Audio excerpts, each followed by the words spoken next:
audição. Eu recebo aqui nos nossos estúdios o Dr. Felipe Salles Júnior, ele que é fonoaudiólogo e vai falar hoje pra gente aí sobre esse assunto. Boa tarde, seja muito bem-vindo. Boa tarde, tudo bem? Tudo jóia, tranquilaço. Doutor, vamos falar aí primeiro quais são as principais funções, quer dizer, as principais não, né? As funções do ouvido, quais são os principais problemas que afetam a audição.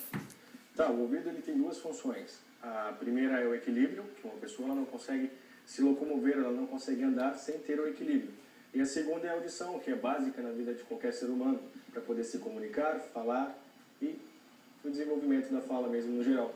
Muito bem. Quais são os sintomas, por exemplo, daquele paciente que desencadeia uma perda auditiva ou que está já com uma perda auditiva, né? Porque no início do programa eu ainda falava, ó, você aí de casa que tem que levantar muito o volume da TV, preste atenção. Sim, os principais sintomas eles não têm uma dificuldade em compreender o que as pessoas conversam em um determinado grupo de pessoas.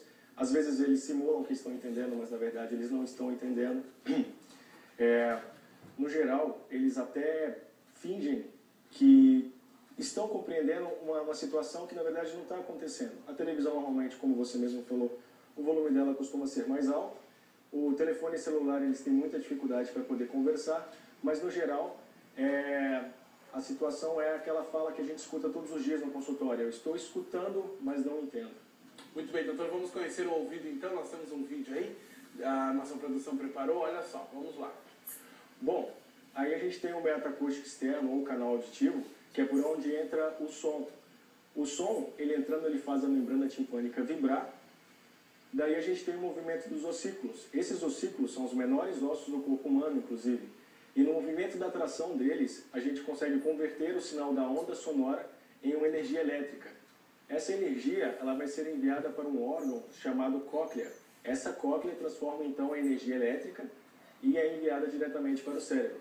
Nessa imagem a gente vai ter o movimento de umas células, que são as células ciliadas externas. Elas são responsáveis por enviar esse som elétrico para o cérebro. Daí então, com o passar do tempo, com o envelhecimento, com a exposição de ruído, essas células elas vão se danificando. E a danificação dessas células envia menores estímulos elétricos para o cérebro e daí uma pessoa tem uma dificuldade para ouvir. Muito bem, o senhor falou com o tempo, né? Com o tempo que vai passando, normalmente acontece esse desgaste. Mais ou menos que a partir de que idade começa a ter problemas com a audição, doutor? Na verdade, isso tem que ser investigado, porque a gente tem que entender como é o estilo de vida dela, qual é o trabalho que ela tem, qual é a exposição de ruído no qual ela está exposta. Mas se é uma pessoa que tem uma qualidade de vida normal e está em um ambiente onde o ruído ou o som está de acordo com o padrão para que não se desenvolva uma perda auditiva, a partir dos 60 anos de idade a gente tem a presbiacusia, no qual é o envelhecimento natural da audição, que fará com que esses indivíduos tenham uma dificuldade para ouvir. Assim como nós envelhecemos a partir do momento que nós nascemos, a audição envelhece junto. Então as células elas vão morrendo devido mesmo ao passar do tempo. Muito bem, doutor. Existe alguma forma de detectar precocemente, por exemplo, um recém-nascido tem como detectar se ele já vai ter problema auditivo? Sim, agora já é lei o teste da orelhinha. Para quem não conhece, o teste da orelhinha ele é feito nas maternidades, no qual a gente coloca um equipamento no ouvidinho da criança, não tem dor. Aí esse equipamento faz um estímulo e a gente consegue captar da cóclea dessa criança se ela tem um funcionamento com o padrão de audição normal. Caso ela não tenha, já é identificado na mesma hora, é um teste bem rápido e objetivo, no qual a gente consegue fazer uma intervenção para que essa criança desenvolva uma fala adequada para o padrão de vida dela esperado para aquela determinada idade ou crescimento. Muito bem, esses problemas eles podem ser hereditários? Podem ser hereditários sim.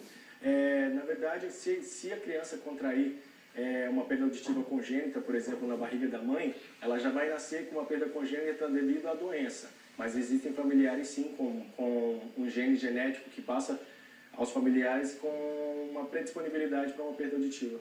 Muito bem, nós vamos continuar falando sobre esse assunto. Para lembrar que o nosso programa ele é ao vivo, você pode fazer a sua pergunta no 3319-2500 ou através do nosso e-mail, vermaiscco@ricsc.com.br. Na sequência, nós vamos falar inclusive dos aparelhos, aqueles aparelhos que são utilizados aí para aumentar e para melhorar inclusive a sua audição.